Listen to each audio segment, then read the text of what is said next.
जी शौकत यूसुफजई साहब कैसे देखते हैं सारे एलिगेशंस को? ये सारी बातें मैं करने वाला था कि आगाज़ कहाँ से हुआ। ये जो डेमोक्रेसी की बात हो रही है, तो जो मौजूदा हुकूमत ये थ्रू डेमोक्रेसी आई है। देखिए, हमें एक ऐसी पॉलिसी विड्रा करनी है पूरे सब तमाम पॉलिटिकल पार्टीज़ ने कि सियासत होनी चाहिए।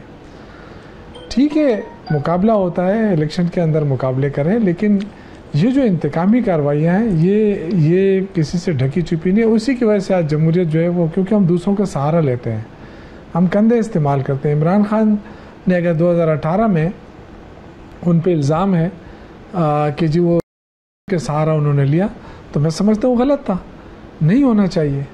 लेकिन आज जो हुकूमत बनी है वो तो टोटल इस्टेब्लिशमेंट की है, उसमें अपना तो इनका कोई रोल नहीं है। 17 सीटें हैं इनकी, 17 सीटों पे तो हुकूमत नहीं बनती है। तो ये फिर उसके बाद इन्होंने जो मेरे भाई ने कहा ना कि इनके बयानात बड़े सख्त हैं। देखें, आपके जैसे ही सुहेल अफरीदी नामजद हुआ तो जो वज़ीर इत्तलात हैं तारड़ साहब, अब अल्लाह इनको हिदायत दे, मैं तो यही दुआ करूँगा, क्योंकि देखिए पाकिस्तान के वज़ीर इत्तलात हैं, जब इस तरह बात करते हैं पूरी दुनिया के अंदर ये सुनी जाती है और बड़ा तेज़ मीडिया है। इन्होंने कहा जी ये जो वज़ीर आला नामजद हुआ है ये दहशतगर्दों का सहूलतकार है और ये जो है ना ये फंडिंग ले रहा है।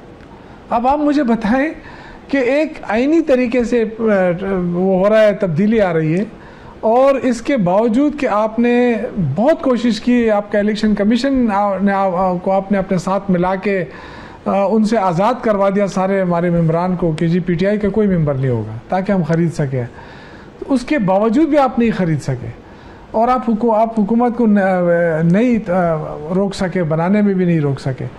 लेकिन जो आपने रुकावट डाली, फिर आपने उनको दहशतगर्दों का सहूलतकार कहा, तो जब वो स्पीच कर रहा था तो वो आपको फूल पेश कर रहा, वो नौजवान है, उसके लहजे में तलखी होगी।